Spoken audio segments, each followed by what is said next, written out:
climate that we have of cancel culture and all the goofball stuff. What is that? That we couldn't. You don't understand. Us having the freedom to be ourselves created so many stars. Yeah. This new cancel culture thing where everything is guarded. Oh my God. It's almost like they're trying to make the whole world a main room. Right. Well, yeah, mainstream room. A mainstream room. Yeah. And everybody that ain't everybody's swag. Or make it like, the kids now, everybody gets a trophy. Y'all 0-17. Y'all ain't getting no damn trophy. Nobody man. get no trophy. No damn trophy, man. You suck. How do you feel about cancel culture? And I don't think it's influencing us at all because obviously we're veterans in the game. But I'm saying, like, do you think that we should just keep pushing through, or do you think we have to like kind of teeter to? No, push through. Be you. Be you. No one can tell me. I'm the god of my sets. I create my content, so I'm God. I'm the creator of my comedy sets. Okay, You're not gonna tell me what to do with my set and how I feel at that moment. Right. I'm not perfect. I'm gonna say something. I say some things all the time that's over the line, but that's how I feel. You gonna tell me how to freaking feel? Fuck out of here. Yo, but you always been like that because I will never forget. I will never forget this situation. I'm hosting Last Comic Standing, right? I said, oh my God. I said, Guy's not gonna make it. I said, Guy is not going to make it. And the reason I said that was because you was not going to stop being Guy. And that's the thing. Last Comic Standing, man, I really never should have done it. I took some advice from some friends because they're like, you expand your audience, and that you can go and do clean shows and all that stuff. And I'm not virtually, that's not really who I am, to be honest. Right. But I said, you know what? It's a challenge. I love challenges. Let me do it. Right. But the funny thing about it is, I knew I was out when they by the commercial. I knew you wasn't gonna be on that show. Here's the thing. No, even before that, because what they do is when you do those shows, they want you to type your set out word for word, and send them what you're going to do in that set. Now we had to do that like 4 weeks before we actually taped. So now I'm on the road perfecting that set, right? You go on the road, you got 4 weeks to get that set together. Okay, you're gonna change a couple of things. You're gonna change a word here, you're gonna make a joke stronger, you're gonna do this. So I did that and I sent it to the network. I said, I emailed, said, hey, I'm doing the same set, but I changed I made it stronger. They sent me an email back, say, stick to what you sent us. I said, but I made it better, stronger, funnier. They sent me an email back, stick to what you sent us or you won't air. So I sent an email back saying, I guess I won't air. So I did the set the way I changed it, the way I know to do it, because none of those people did stand up in the first damn place. Yeah. So I did it, and when you look at it, everything new I added, worked. They edited it out. No, it worked there, but in the edit, they edited all the new stuff out. So it made my set look like it was choppy and all over the place. I'm like, that's what y'all doing? Yeah. Wow, okay.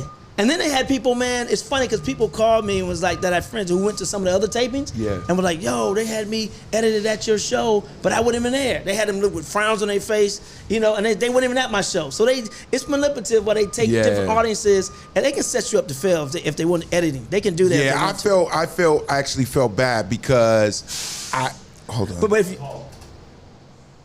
okay. But if you remember it, I knew I was going home because when they called us all back on stage, I had my garment bag. Yeah.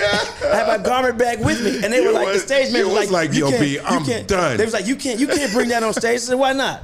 I'm going anyway. What you gonna do? And they talked to the truck. Said, yo, Guy Tori has his garment bag out here. They were like, let him have it. I said, I know I'm going home. Yo, my man said, you not sending me, I'm sending myself. Right.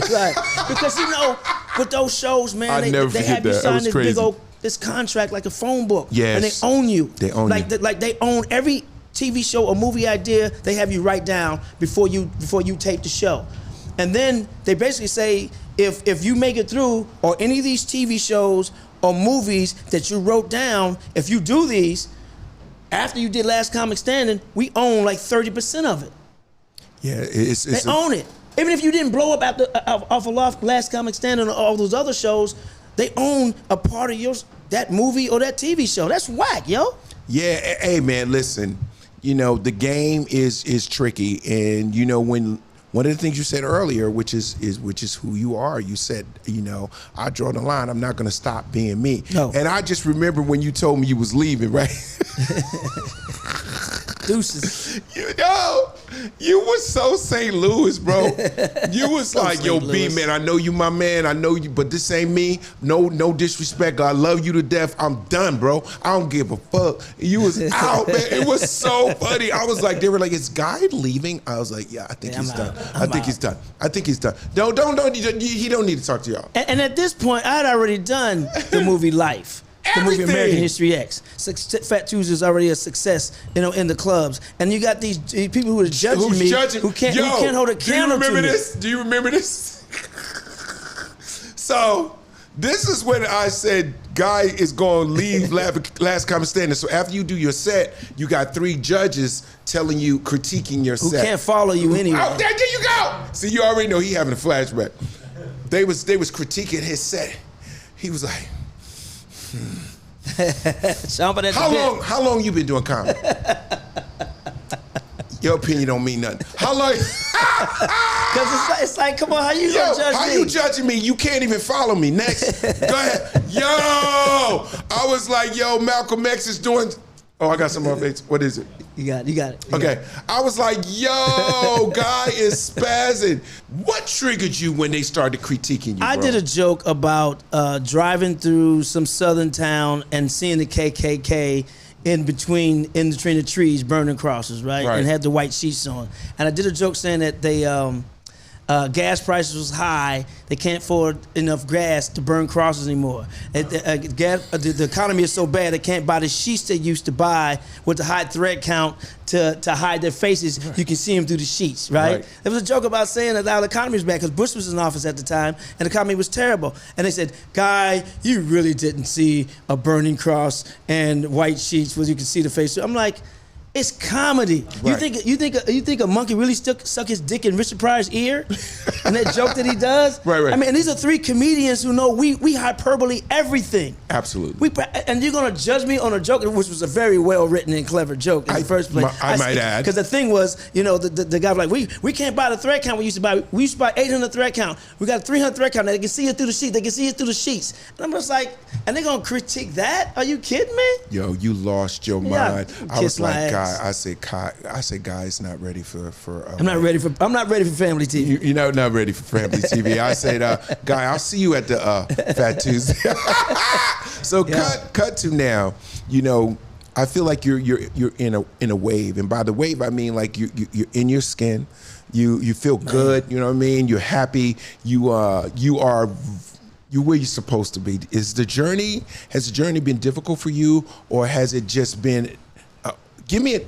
How has the journey been from you to get to this place where I feel like you seem happy and content with your career? It's been great, man. I mean, when you're an artist, period, man, you're always trying to find yourself, who you really are, whether it be visual art, whether it be performing arts, whatever. You're always trying to find who the hell you are, right? Correct. And I would say that D.L. Hughley helped me with that because I remember 8 months doing stand-up, we did a show in Bermuda, right?